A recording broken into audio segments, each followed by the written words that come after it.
perkenalkan nama saya Wita Nanda Putri dari program Studi Tadris Biologi kelas 5B Universitas Islam Negeri Sultan Taha Saifuddin Jambi. Nah, teman-teman semua, kali ini kita akan melakukan praktikum sederhana mengenai imbibisi pada biji kacang hijau dan biji kacang tanah.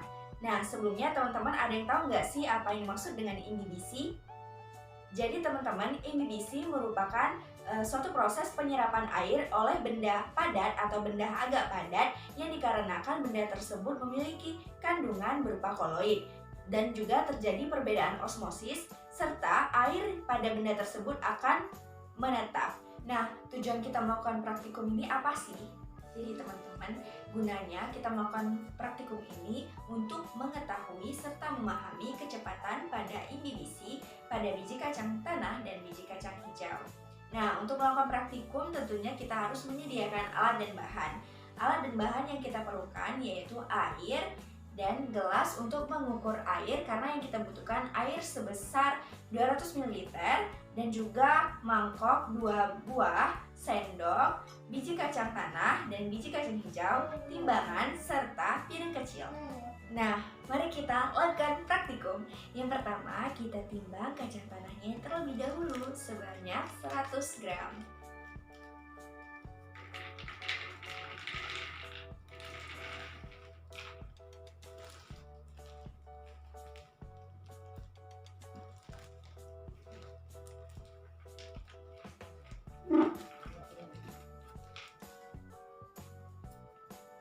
Sudah 100 gram ya teman-teman.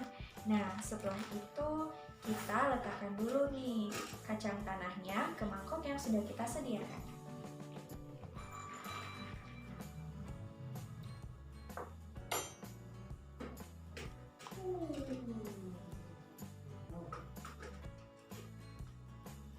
Yang kedua, kita juga timbang biji kacang hijaunya sebesar 100 gram.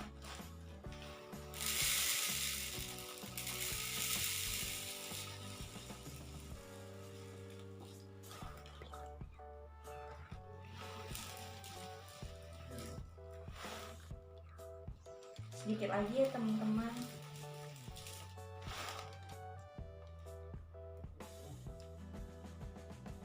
Oke, udah 100 gram. Langkah selanjutnya sama seperti biji kacang tanah, diletakkan ke dalam mangkok.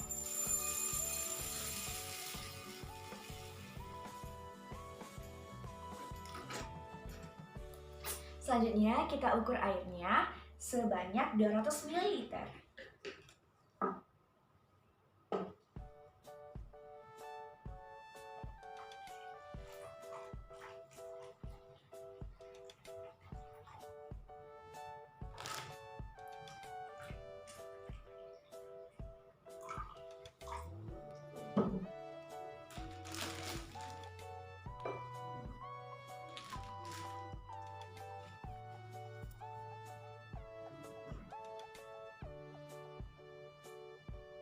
Begitu pula pada air untuk biji kacang hijau.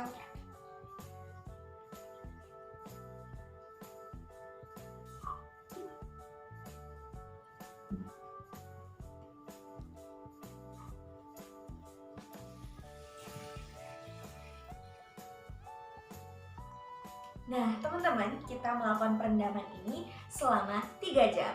Mari kita tunggu. Jangan lupa setting waktunya selama 3 jam.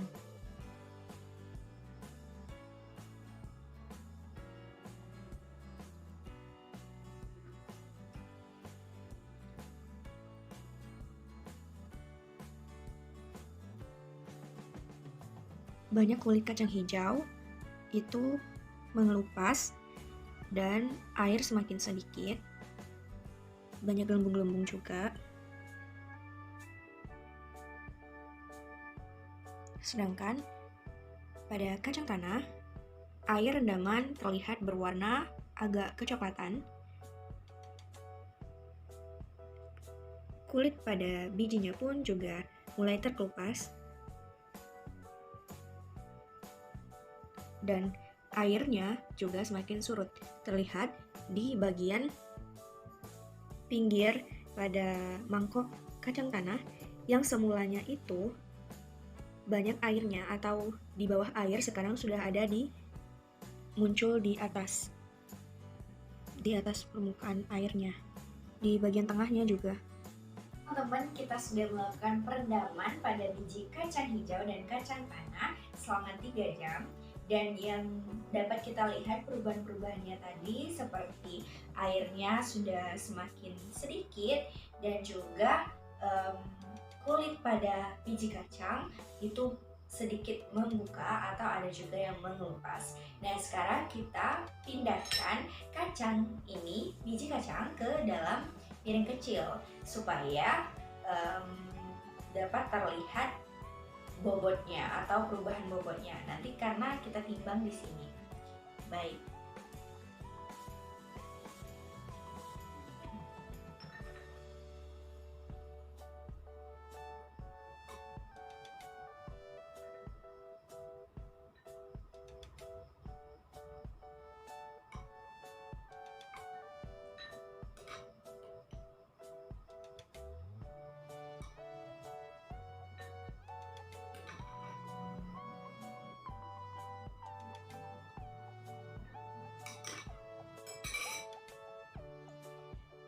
Setelah itu, biji pada kacang tanah ini kita timbang.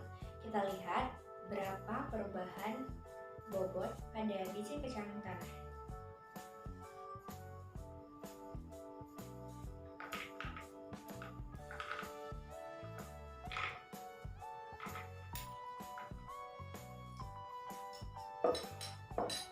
Kita lihat. Wah, ternyata ada perubahan ya. Yang beratnya awal 100 gram menjadi 156 gram. Wah. Jadi terbukti bahwa terjadi proses imbibisi. Kita kembalikan ke wadah piring kecil.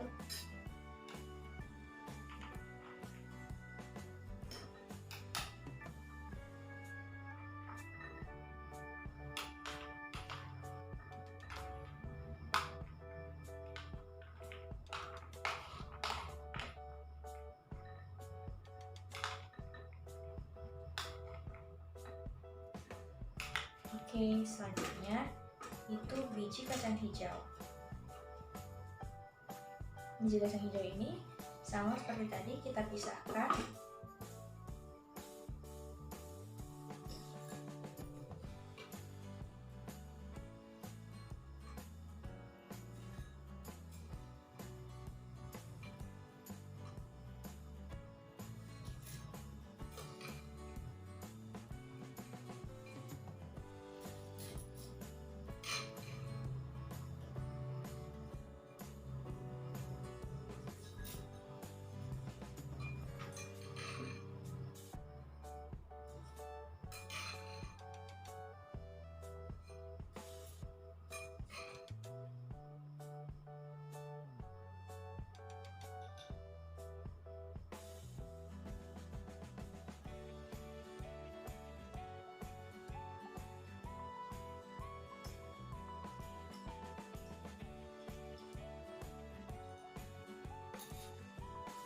Timbang apakah ada perubahan dari 100 gram itu.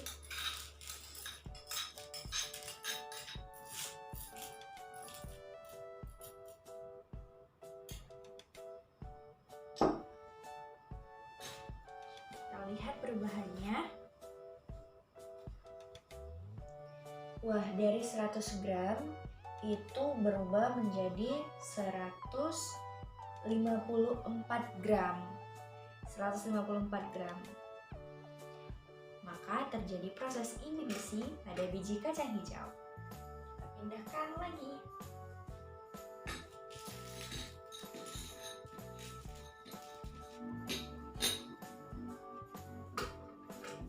Wah, timbul pertanyaan ya untuk kita semua, kenapa ya biji ini bisa menyerap air? Nah, jawabannya karena apabila konsentrasi pada larutan lebih tinggi dibandingkan pada biji atau dalam biji ini, maka kemampuan untuk biji menyerap air juga semakin besar.